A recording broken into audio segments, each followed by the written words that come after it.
Hi, I'm David. I'm John. And we're the Debt-Free Guys. And this is Queer Money, the only show talking about personal finance for the LGBT community. We all have dreams, and what this show is about making those dreams come true. We believe that there needs to be a voice in the personal finance space for the LGBT community, and that's why we're here. Our first episode of Queer Money is about overspending to overcompensate.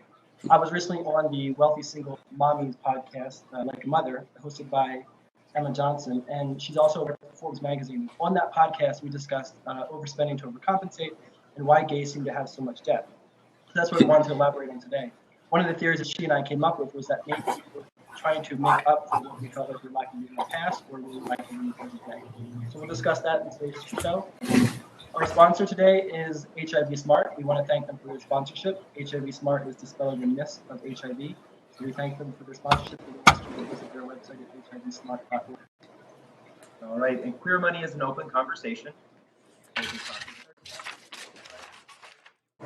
We'd love to have you join in the conversation. Remember, you can do so on the right-hand rail by typing in your comments. And if you want to ask a question, use /Q first, and then that question will appear for the rest of us.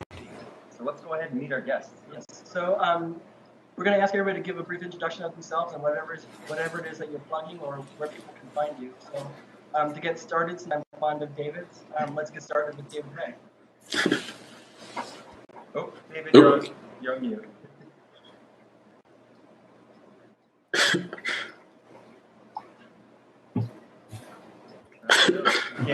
We can't hear you right now.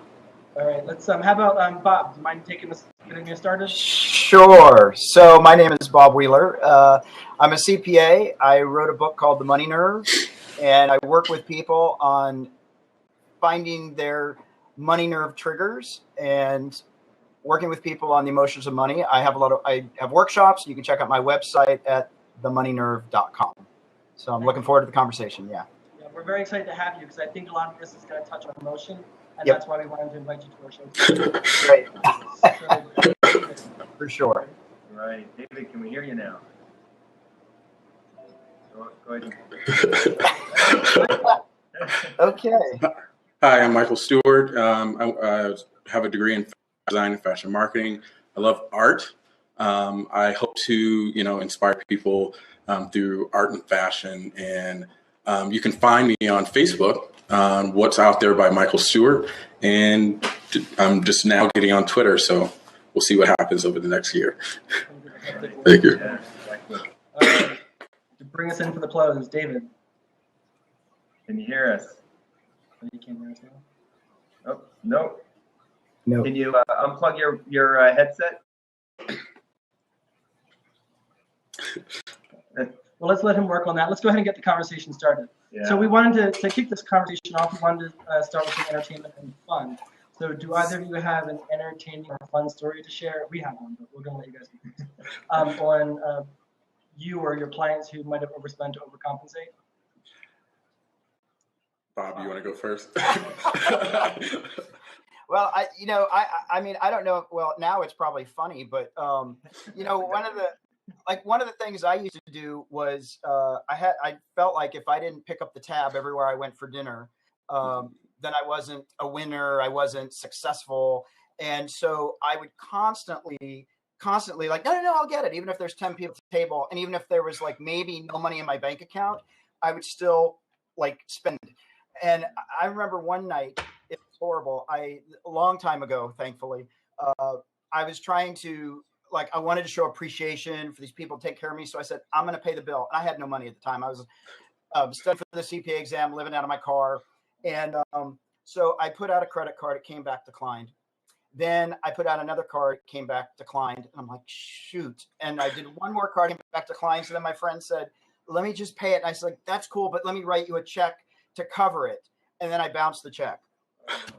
And I was mortified, but I was so busy trying to look good in that moment that I really, yeah.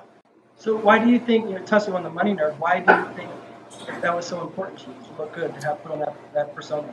Well, because at that time I was really more driven by my ego, and it was really important that people saw me as successful and normal and not, different or unsuccessful. And so I think that was just my own belief that I wasn't enough.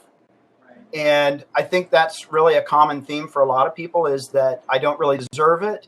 And even when I actually have it, people are going to find out that it's a sham and that I'm an imposter.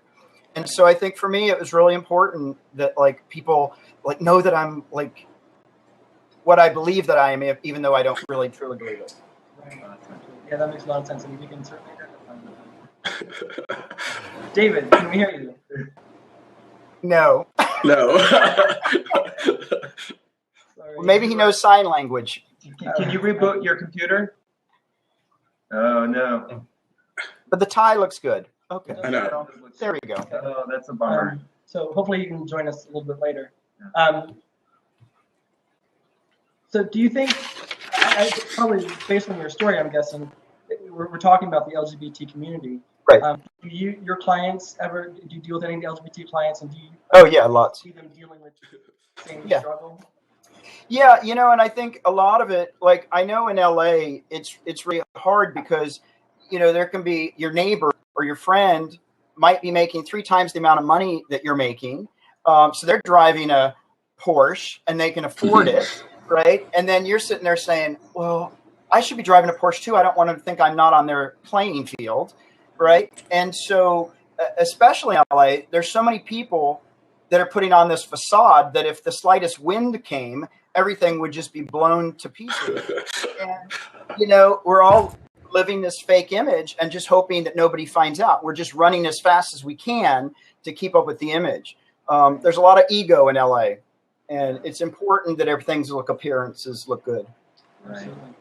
Yeah, it's interesting you say that and that's one of the reasons why I was really excited to have both you and David on the show, because both of you are in LA, and LA is such an image-driven city. It's right. So focused on the image. But what's interesting is that there's a fair segment of the population there that they get paid to look good. Right. The rest of us, their job. The rest of us, that's not our job. But there's some just look good naturally. Right. No, but doesn't there seem to be some sort of like kind of what you just mentioned? There's some sort of competition or feeling like I want to look just as good as they do. Absolutely. Absolutely. And we can do that with credit cards and debt and all that, as long as we can keep getting more debt, credit extended to us, because in LA, it really is. It's for so many people, it's more important that they look good rather than they take care of themselves financially or health-wise or whatever it might be. That is a driving factor. And depending on where you live, if do you live in the valley? Do you live on the west side? Right. I live on the west side, so it's okay.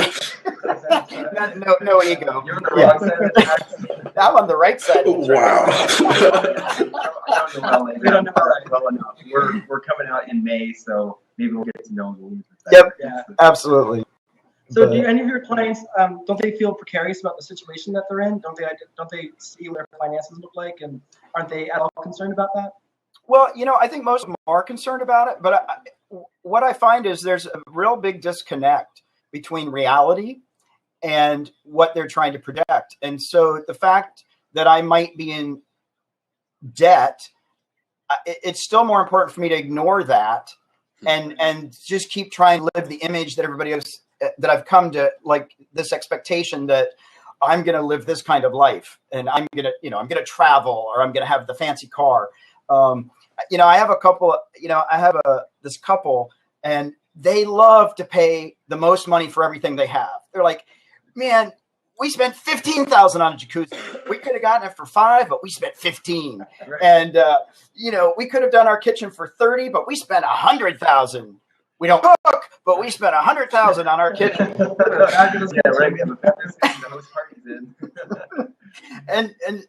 And so it's like, there's just so much. And I think West Hollywood is really, really fosters that image. It's got, you got to look nice when you go to the grocery store. You got to, you can't be seen if you're not looking the role of success and amazing. Right. You know, without wagging the finger too much, we all like to look good. There's nothing wrong with For looking sure. good or feeling good about yourself. I mean, Michael, you're in fashion, and, Right. and you want to help people look good. There is a certain level of self-esteem that comes with looking good. Right. Yeah. But what can happen with the other side of that balance of looking good and feeling good when it's being done for, as we mentioned here, potentially being done for another reason, to make up for something. Yeah. David, do you? You're in LA too, and I'm not sure I understand the geography of LA, but do you experience the same thing that Bob's clients experience? Oh, no. Can you type comments? No. Can he hear us? Shoot. Okay. Plug your microphone. Oh, he can hear us though. Okay. Go. Well, I think he's gonna drop out. That's like mine and David's relationship. drops out all the time. Oh, Michelle just gave props to that.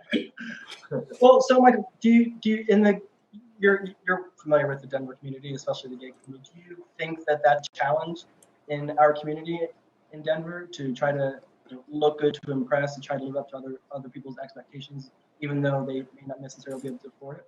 Definitely. I mean, everybody wants to be a part of the in crowd. Everybody wants to look good, and they have that persona of what the cool kids are supposed to look like, and what they're supposed to do, and where they're supposed to go, what gym they're supposed to be a membership of.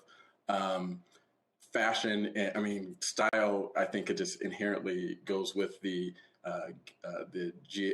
LGBT community, unfortunately. But I don't believe that people do it in a responsible way or doing it in a logical way. There's ways to, look good and not, break the bank and go into debt. I learned at a young age that, I went in debt to make sure I looked good. I had every new pair of shoes, the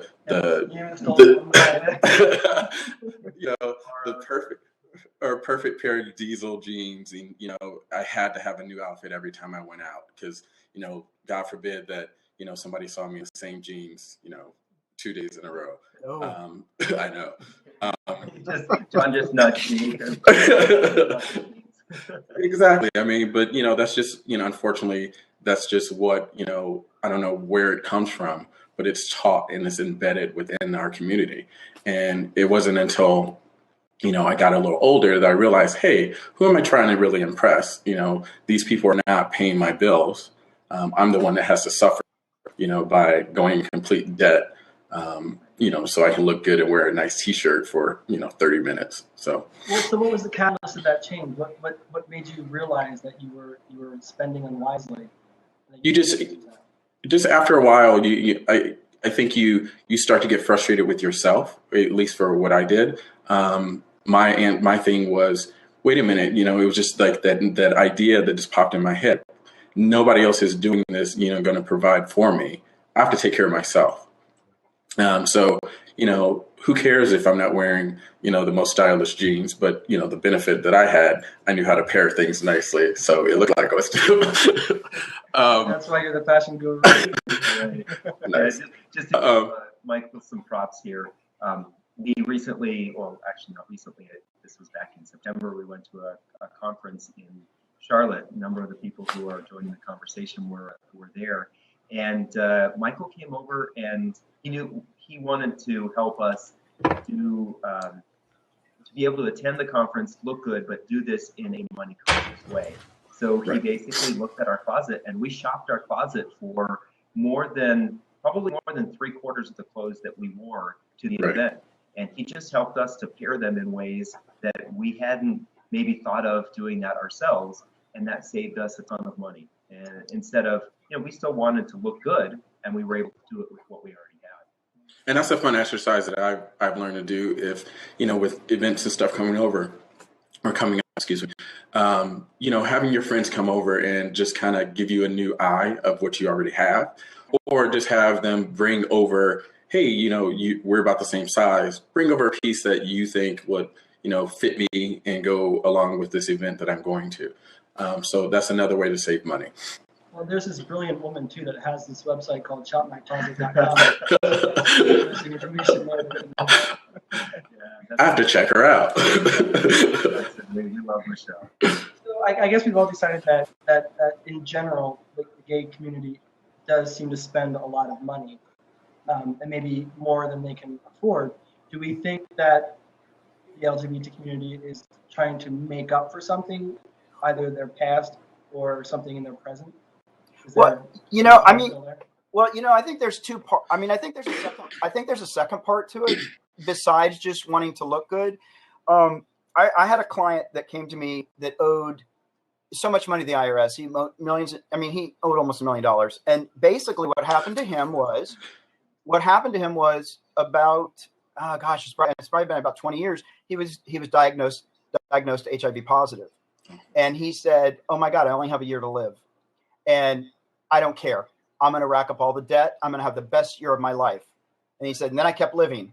And then 20 years later, oh crap, I'm still here. I have to take responsibility. And so I think there's also that part of, maybe I won't be here tomorrow, or, there's so many different ways that things can go south. And so I better live in the moment because, society doesn't have my back, or my family doesn't have my back, or it's just, I got myself. And so I think for a lot of people that they don't really have a support system. And so I think that at least they can feel good about themselves for the moment, even if in the final moments it doesn't work out so well, but at least in that moment, right, we can have a good feeling. So if he was spending to sort of overcompensate for what he thought was going to be a shorter life, right, and he lived longer and had all that debt, to me that's almost like a double whammy of emotions to have to deal with. How do you overcome that, or how do you start to fix that? Well, in his case, we basically filed 15 years of tax returns, and we waited. We got everything filed, and then at that point, of course, he had nothing except lots of debt, and we were able to go in and make an offer and compromise with the IRS, and basically, he ended up paying like $7,500 to clear up all the years. And, and subsequently he's turned his life around. He's making good money, but he was able to, there were some horrible years for sure. And he was hiding for a long time until they came and knocked on his door. And, so, I mean, we did get it. And the thing is, I told him, it probably took us about 3.5 years to finally get him cleaned up, but at least he had peace of mind, because he had just been living in fear the whole time. That he was, once he realized, oh, I'm going to be around for a while, he realized, oh my God, I haven't taken any responsibility. So, he just started taking conscious steps to handle his business. And, it wasn't perfect. It wasn't pretty. But at the end of the day, he knew that, I'm going to be around a while and I want to have a good quality life. Right. So how did his emotions change when he started to pay off that debt and he started to see it whittle away? Well, I think it was just a big sigh of relief. I remember, and I've had a few clients that are like, "Can I hug you?" I'm just like, because, I think what happens is so many people that I come across live in fear that people are going to find out their real financial situation, that they really owe the IRS, that they haven't paid their mortgage, that their car's about to be repossessed.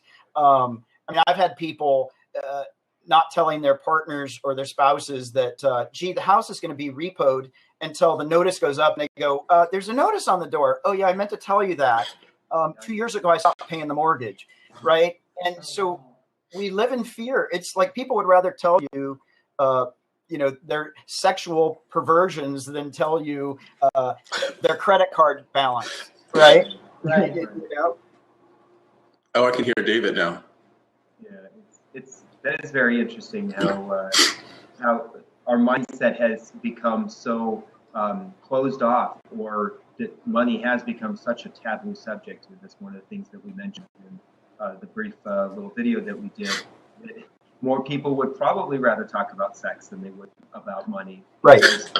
More people are more confident in their sexuality these days than they are in their financial situation, which says a lot about the society that we live in, or in the communities that we live in. Sure. And if you're making up the story about sex, nobody can really verify it. So, you know. I'm sure someone's there. All right. So, Michael, we haven't gotten to your entertaining story yet about debt. Well, my big entertaining stories are, I would almost go into debt, shopping to go out, or shopping to, make sure that I stood out at big events. So, I guarantee you I know for a fact there were times where I went through the week without, barely eating something, because I wanted to make sure that, like I said, I had the diesel jeans or the Andrew Christensen underwear because, somebody would know that I was wearing those underwear. Well, you know what I mean. Yes. But it's just, I don't understand. I don't recognize that person anymore. But I do see a lot of young gays that still feel that need, that desire that I need to spend. I have to live up to a certain potential or pull off a certain image. Otherwise, nobody was going to like me, or I'm not going to fit in, or where will I belong? And this is why, excuse me, when I meet young gays now, I tell them, find a mentor, find somebody that can help guide you in a way where you're not living the stereotype of what it is to be a gay male or female. And, you don't have to keep spending literally thousands of dollars just to live up to expectation. Well, that isn't even real. Right, exactly. And I think this is an interesting time because when we were younger and going out, I think it was, the expensive jeans and the Ed Hardy T-shirts and stuff like that. They were big things and unnecessary. Right. Whereas now, I think the LGBT community is living in a time when yeah, someone is saying they can't hear us very well. Can you guys hear us better now? I can hear you. Okay. All right. They're living in a time when they're hipsters. They're during the hipster generation, right. And kind of the hipster generation is a little bit more about not necessarily always having all the new stuff. So do you still from the people that you know who are younger in the LGBT community, do you think they're still kind of living that facade? Yes, because even though they're living the hipster life, those hipster clothing and those hipster lifestyles still cost money. So you have to pay for gym memberships or yoga because now, you got to do yoga and you have to eat all natural, foods, and you have to go to these new restaurants because they're hip and trendy, because that's where all the hipsters go. Instead of, just being who you are and being comfortable with and living within your means and being comfortable with that. And I think that just kind of comes with maturity and age. And the point the thing that makes me laugh so much is because my dad was an accountant or is an accountant. So as I was getting in more and more debt, he's like, didn't I teach you better than this? I told you how to do a budget and do that whole thing. And, for a long time I was okay with it, but I got a first credit card and it was like, oh wait, I don't have to spend this or pay this back for years and years or months and months. That's fine. So. Yeah, if you guys don't mind, I'm just going to do a little bit of sound check. It sounds like they're having a little bit of a hard time hearing us. Can you hear us fine? I can hear you. Bob, can you hear us fine? I can hear you guys, but you're definitely softer than Michael. Okay. Oh, okay. Let's see here. We have this expensive microphone. It's not working. You should have gave me the other one. No, clearly. All right. Oh, Jesus, no. Yeah. Well, so I want to get back to your comment, that Michael, that you made. Your dad was giving you the message that you shouldn't spend so much, and Right. Bob, you can chime in. And you also give the same message now to the younger LGBT community members. But do they resonate with it, or do you have to kind of cross a certain impasse before you start hearing that message from somebody?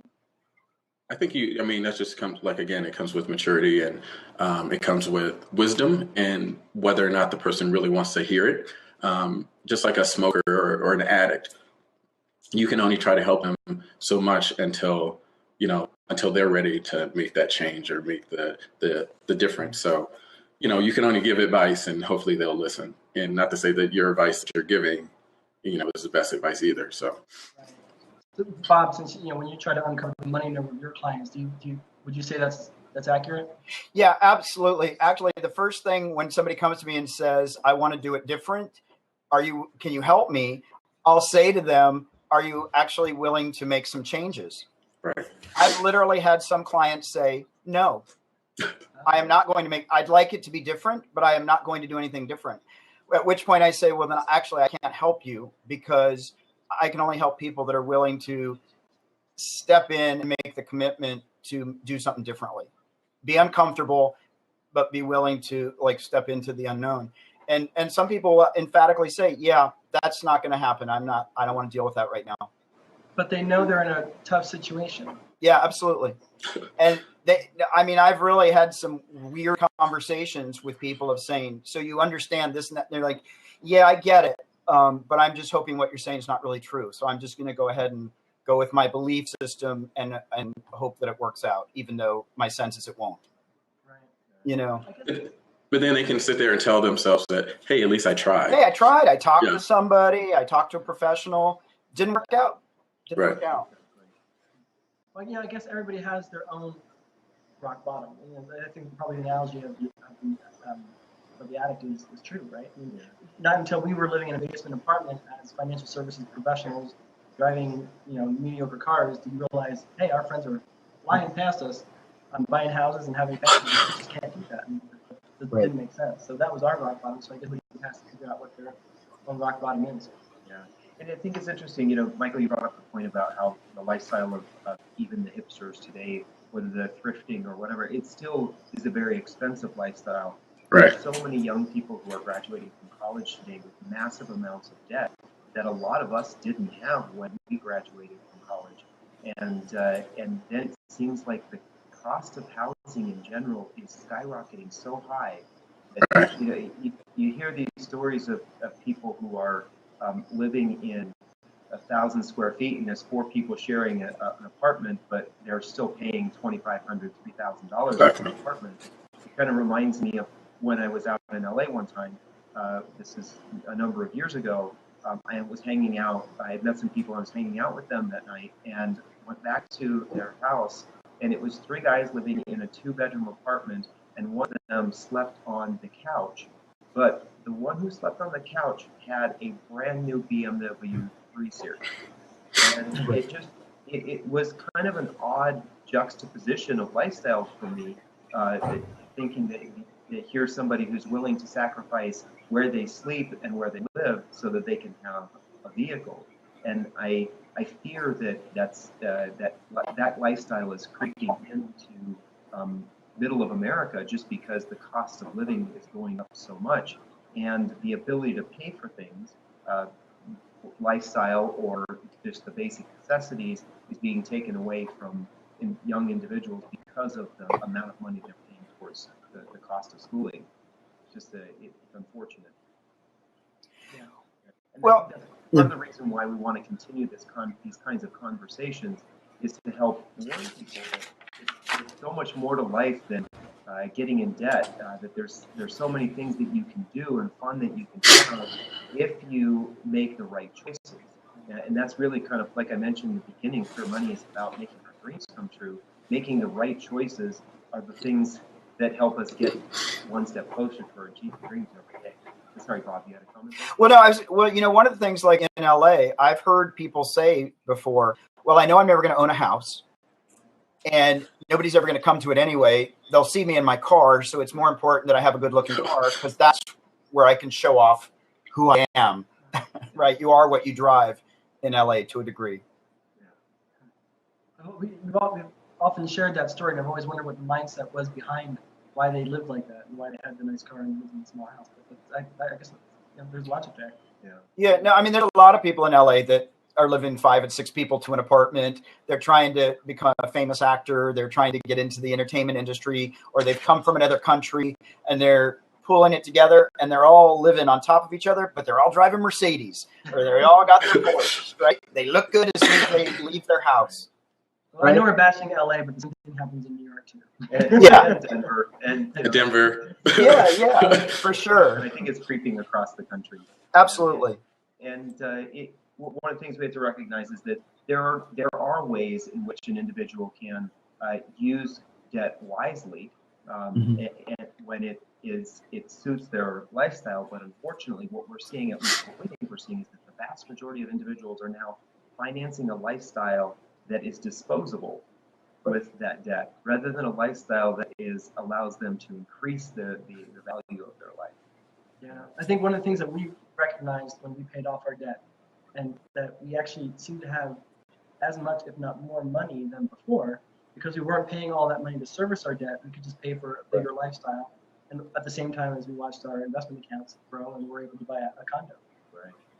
Yeah, one of the statistics that we've seen is that the average American family has about $15,000 in credit card debt or consumer debt, and if you finance that at roughly 15 to 20%, you're basically spending between $2,700 and $3,000 a year to just have that credit card debt, to just maintain that credit card debt. Right.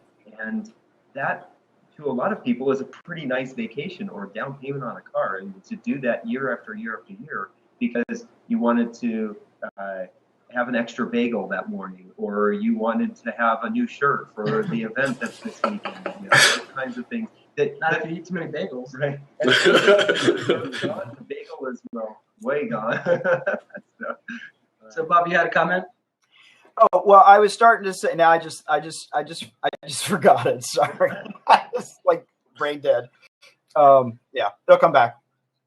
So one of when researching for this, one of the things I found online was that this shocked me. The global annual spending power of the LGBT community as of 2015 was $3.7 trillion. Wow. Trillion? $3.7 trillion. The number of LGBT members in the world is just a little bit over that of the United States, but the LGBT global GDP is equivalent to Germany. Can you believe that? Wow. Yeah, so it's a massive buying power. We have a lot. There's a lot of money there. Mm-hmm. Imagine if when we're using it wisely and we're using it effectively, how much benefit we can bring to the world with that money. We have to use our power for good.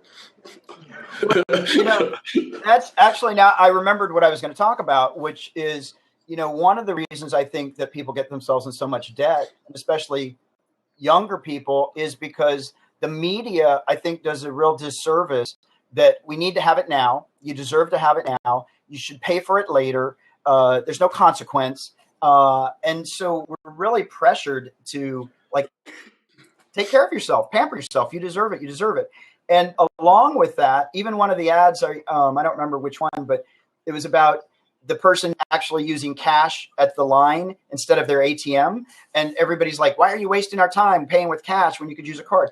And when we use a card, we don't feel the pain because it feels the same to pay for something for $5 as it does to pay for 5,000. We don't connect our spending when we use cards, which I think the media loves as well. So. Absolutely. Last year I went to go buy us new cell phones, and we had the cash, and the person who was trying to sell me the phone couldn't understand why I didn't want to go and pay for it. Like, I can pay for it now and be done, or I can do your strategy and still be paying for it 18 months, and I still don't own it. Right. But she couldn't wrap her head around this logic, and I'm just like, no, just take the cash, we're done.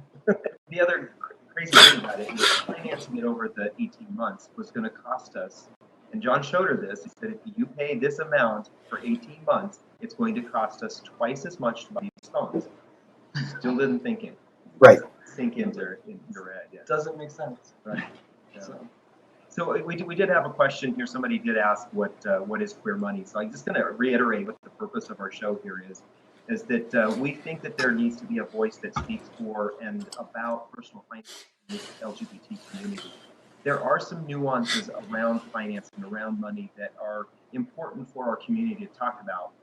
One of the first series or the first show here is really kind of uncovering some of the psychological nuances, maybe some reflecting upon what is going on in our lives maybe from our past, or just being different. And does being different than 95% of the population, does that affect our spending? And we've said that we think to a certain degree that can have an effect on our spending. And I'll go ahead and share my humorous story or funny story. This is going to go back a ways. So Bob, I don't know if you'll remember this, Michael, you might as well, but this is going to go back a ways. Right after I got my first credit card, which was in 1990, 1991, I got that credit card for emergencies only when I took a vacation to Europe. I went to England and Ireland, and I was supposed to use it just for those for emergencies. And I came back with the card maxed out, and John said, I was in jail. There were no ambulance trips, but I still came back with that card maxed out. I learned the bad habit of spending. But of course, immediately after I came back, the credit card company upped my limit. And that's when, we're talking pre-internet days, there were magazine catalogs that would come in the mail. And I was getting a series of catalogs called International Mail.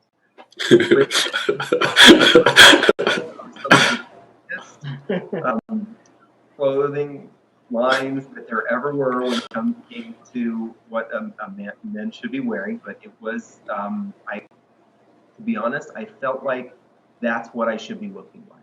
And because I felt different, I felt like I needed to look better than the rest of my peers. And so I would spend money on my credit card buying these cheesy outfits. I will look back on it and say I bought cheesy clothes. You should get pictures and put them on the I'm sure I have a couple.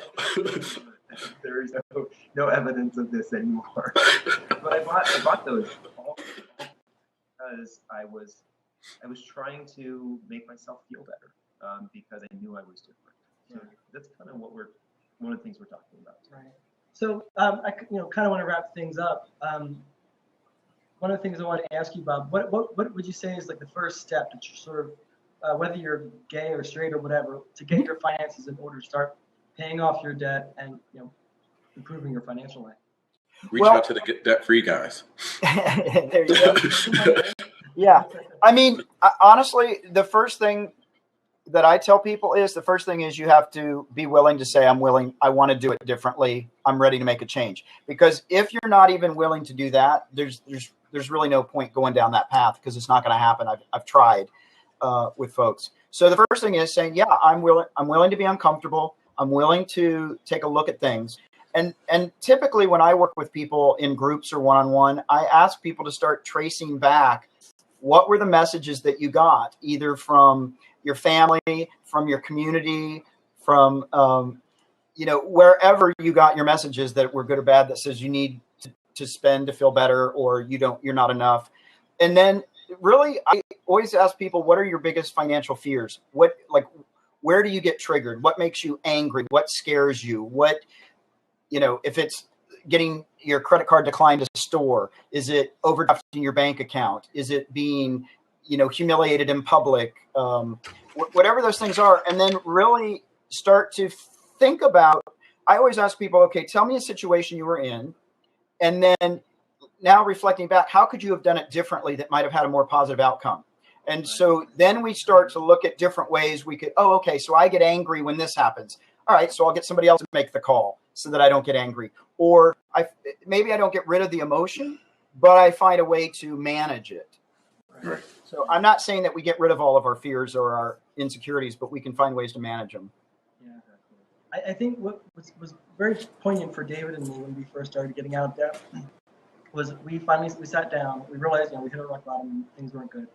And we had a long discussion over the course of several weeks of what is it we really wanted out of life, and were we living according to what our values were.